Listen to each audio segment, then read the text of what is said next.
พี่น้องเลาะไปเลาะมาแล้วมาพ่อกับน้องสาวอีกคนหนึ่งพี่น้อง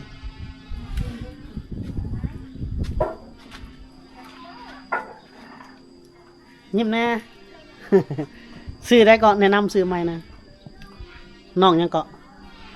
ซื้อเจ้านะน้องเปียงว่าเสียงบอก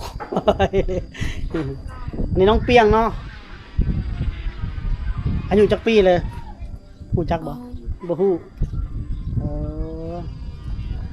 แต่ว่าเธอน่ารักเลยพี่น้องนะน้องเปียงไปใส่ม้ามือนี้นั่งได้บ่ไปใส่ม้ามือนี้ไปหาหน่อไม้ได้หลายบ่บ่มีเลยเอ้าป่าหลายยังว่าบ่มีเนาะโอ้ขึ้นมานี่คือมีสัญญาณบ่โอ้อยากได้สัญญาณนี่เลยว้าว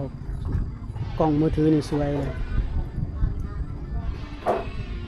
ประมาณ14-15 ปีบ่เจ้าได้บ่ เธอสวยได้พี่น้องมาแต่หาหน่อไม้เนาะมื้อนี้เนาะปลูกเขาให้แล้วปลูกแล้วเขาให้ปลูกเขาให้แล้วภาษาเจ้าเอิ้นว่าหยังก็เจือดบ่เจือดบ่ตะบันเจือดโอ้กันเว้าภาษาแล้วไว้ลิเนาะ กันเว้าภาษาลาวใส่เลยกึกกักบ่เป็นเนาะภาษาลาวเนาะเว้าได้อยู่บ่น้อยหนึงได้อยู่ติเวลาไปซื้อเครื่องซื้อของนั่นเด้อ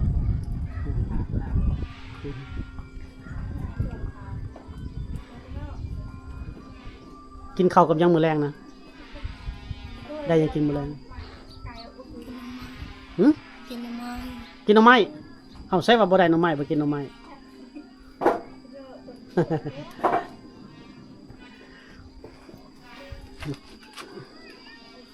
กล้องโทรศัพท์ให้งามพี่น้องมึงไปจอยปรับอีกนึงก่อนยิ้มแน่ยิ้มนะสวยเลยปั่นเป็นนางเอกเลย อยากเป็นหมดนางเอกซองอายเนี่ยเพิ่นกำลังเฮ็ดเฮือนใหม่บ่อันนี้เฮ็ดเฮือนใหม่บ่เฮือนนอนบ่หรือเฮ็ดเฮือนครัวโอ้เฮ็ดเฮือนครัวบ่นี่พอเฮ็ดกินอยู่กองตารางเนาะ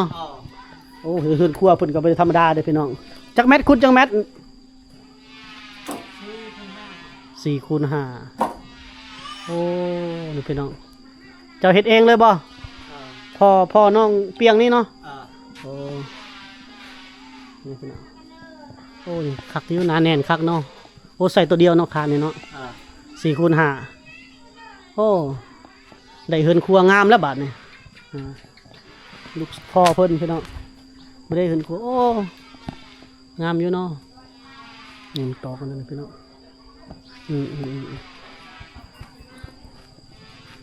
มดเท่าไรเฮ็ดเฮือนตั้งโซนี่มดจักล้านล่ะ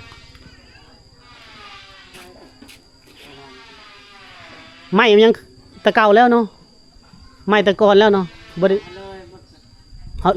จะเลื่อยเองบ่โอ้ไปเลื่อยเองใครเนาะถึกเนาะใครแน่เลื่อยเป็นโอ้ได้สำนีได้เนาะให้เขาเนาะไปซอยเรือเขาไปเนาะ4x5นี่ก็โอ้ย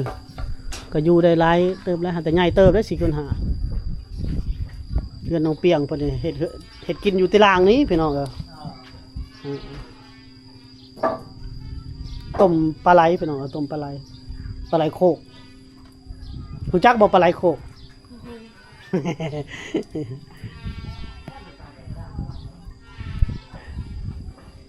เดี๋ยวถ่ายรูปแน่นอนไว้ก่อนเดี๋ยวไปเฮ็ดหน้าปกยิ้มงามเวลาเด้อยิ้มงามเด้องามไว้ก่อนให้ยิ้มให้เก่งซะเป็นนำหมดเลยเนาะ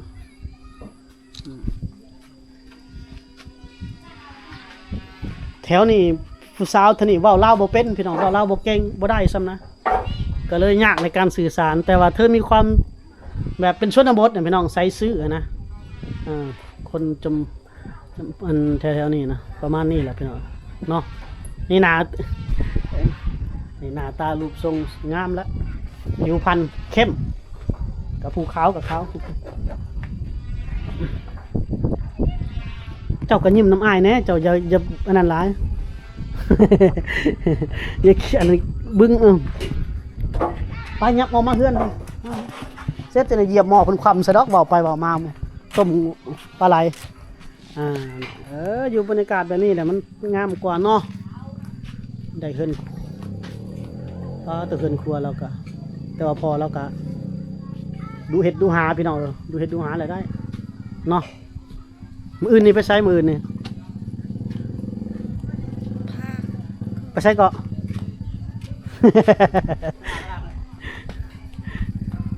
ไปใช้มืออื่นปอจุแลปนาปอจุแลซักเขาให้โอ้ปลูกเขาให้บ่โอ้เดี๋ยวให้ไอจอยมาถ่ายดูเด้อเจ้าจังกล้าเว้ากล้าแสดงออก ไปปลูกเขาให้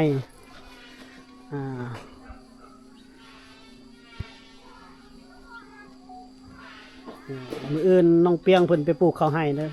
โอ้ในกล้องให้งามมุมนี่พี่น้องน้องเปียงเอามือลงนิดนึงนะเอามือลงนะยิ้มหน่อยเด้อเอามือลงมืออื่นไปปลูกเขาให้บ่จะคนไป9 คนนี่เอาแห้งเขาบ่หรือว่าจ้างเขาเอาแห้งเขาเนาะอิดกล้องบ่โอ้คนในเฮือนเลย9 คนนี่เนาะแม่นบ่พอ9 คนในคนในเฮือนเลยเอาดู3 คนอ๋อหน่อยก็ได้อ๋อมาจะใช้สัก9 คนนะเราว่า9 คนที่9 คนต่อคนมาอันจานมาดูอ๋อจ้างแน่เขามาซอยแน่เอาแห้งแน่อ๋อเอาว่าง่ายว่าเอาแห้งเขาเอาแห้งเขามืออื่นไปปลูกเขาให้ไก่บ่ให้เยิงบ่ไก่เนาะแล้วน้องว่าไก่เลยโอ้ย5-6 ลักอีพอเอ้ยย่างไปบ่5-6 ลักนี่ แล้วโอ้ยืนแข็งเป็นนั่นเลยพี่น้องอุ้ยมุมนี่ให้งามพี่น้องสวยเลยยิ้มแม่โบกมือบายๆนะแข็งยืนแข็งกระโดดโอ้ยเด็กพี่น้องโอ้ยหาสิได้นางเอกตื่นอยู่แล้วบ่นี่เนาะสวยว้าวพี่น้องเดี๋ยวไอ้จอยถ่ายรูปไปอีกเด้อมันสวยสาวผู้ไทยชวนเมื่อแล้วยังบ่ยอมเมื่อมาพ่อนางเอกใหม่บ่เมื่อแล้วเห็นเพิ่นตะดนแล้วพี่น้องเห็นเราตะดนแล้วแต่ว่าบ่ได้มีโอกาสถ่ายกันแบบนี้นะจะ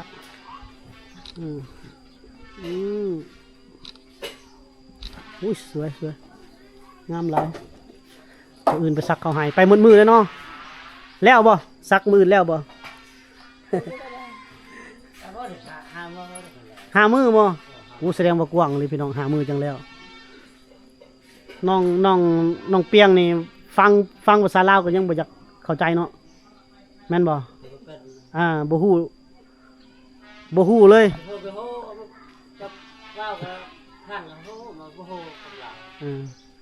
เราฮู้น้อยพี่น้องคันบ่จอยเว้าซ่าๆนี่น้องเพิ่นสิเข้าใจแต่คันเว้าหลายๆไวๆแหละบ่ได้เข้าใจเลยถามคำศัพท์นึงหยุดก่อนน้องเปียงเนาะ สวยเลยพี่น้องอุ้ยเมื่อกี้นี่เจ้าลงไปอยู่หันยายเจ้าบ่อายะบ่ที่ลงไปบอลที่บ่จอยสวยยายเพิ่นน่ะพี่น้องอายะเนาะ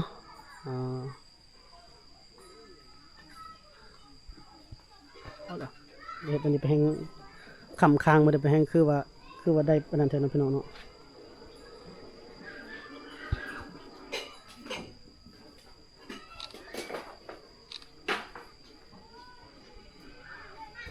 เนมกล้องเลยจ้า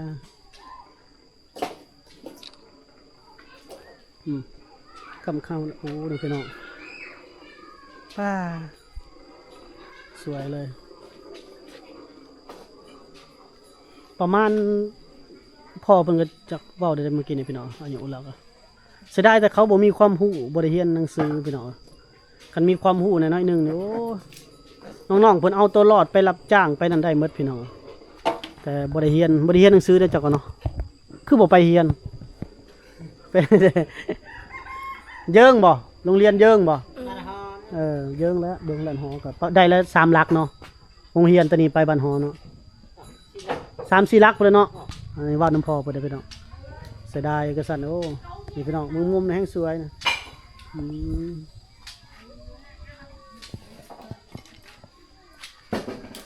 บ่จอยถ่ายแล้วไปลงกันบ้านฟ้าเนี่ยใส่เพลงกึบเข้าไปนี่แหละมันแป้สำนางเอก MV เลยเนาะเด้น้องเตียงก็กล้าเว้านำไปเด้เดี๋ยวนี้ไปถ่ายดูให้บ่อึดดอกนางเอกพี่น้องปั้นเอาเขาก็เริ่มเห็นเด้เฮามีผลงานในหมู่บ้านนั้นบ้านนี้เขาก็เบิ่งเฮากันพี่น้องบางคนเขาก็ให้ทายบางคนเขาก็ยังบ่อยากให้ทายพี่น้องอันนี้คือน้องเปียงนางเอกคนใหม่เว้าน้ำให้แน่หนึ่งเจ้าก็อย่าสู้ลา เว้าน้ำให้แน่สบายดีวะเนี่ยสบายดีเว้าดูสบายดีสบายดีเว้าภาษาลาวเด้อ ไปดี สบายดี ไปสบายดีจะนั่งเถอะ สบายดี FC วะเนี่ย นั่งอ่ะไปอ่ะตารางแล้วแต่สบายดีตาราง เราอาย เรายังบ่เรายังบ่ลื่นกล้อง ตารางเลย คอยเดี๋ยวมาถ่ายดูเดี๋ยวเราเก่งเองจังได๋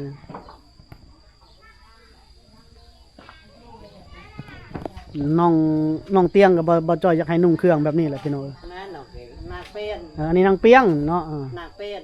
เปียน นางเป็น อ๋อนางเปียนบ่แม่นเปียงเนาะ บ่แม่ อ๋อเปลี่ยนสมาตั้งชื่อเปลี่ยนเปลี่ยนแปลงเปลี่ยนไปอะเนาะ น้องเปลี่ยนอ๋อน้องเปลี่ยนตั้งชื่อเพิ่นก็เนาะสาวเปลี่ยนน้องเปลี่ยนพี่น้องได้แต่ให้เบิ่งไปนี่แหละพี่น้องอันนี้ก็เฮือนเพิ่นเลยพี่น้องห้องน้ำห้องในบ่มีแถวนี้เนาะยังบ่ได้ห้องน้ำเนาะ บ่มี ห้องน้ำมานะวะ บ่มี คือบ่เฮ็ดห้องน้ำเนาะบ้านนี้หลายได้อบ่มีห้องน้ำเนาะ เอาแต่เก้เขาคดแล้วเขาให้ก็โกง โอ้เขาบ่ให้ท่อซ้ำ โอ้แต่เก้เขาหมด นี่พี่น้องบรรยากาศหมู่บ้านน้องเพิ่นปูนตะปูนมีไห้เขากำลังปลูกกล้วยอยู่พุ่นแล้ว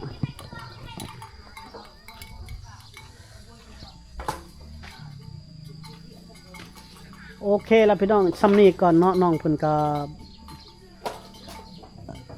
บ่ฮู้แนวสิเว้ากับเฮาว่าซั่นซะเราเว้าลาวบ่เป็นเนาะพี่น้องเว้าบ่เป็นก็ยิ้มเอาเด้อกระจังเอาเวลานั้นเว้าบ่เป็นก็เว้าเอาเว้าภาษาเราภาษาบ่รู้ใส่อ้ายเลยก็ได้ดีกว่าเฮายืนอยู่ฮะเว้าปานายบ่รู้ฟาดใส่รถเดี๋ยวอ้ายแปลให้เพิ่นเองแปลให้ FC เองเด้อ โอเคพี่น้องเดี๋ยวจบคลิปไว้สำนี้ก่อนสำหรับ EP นี้น้องพี่น้องเนาะมื้อหน้าจังมาหาน้องเพิ่นใหม่เอาบ๊ายบาย FC นะบ๊ายบาย มาบ้านนะ บ๊ายบายสบายดีเด้ออันนกมือสบายดีสบายดีได้บ่ สบายดี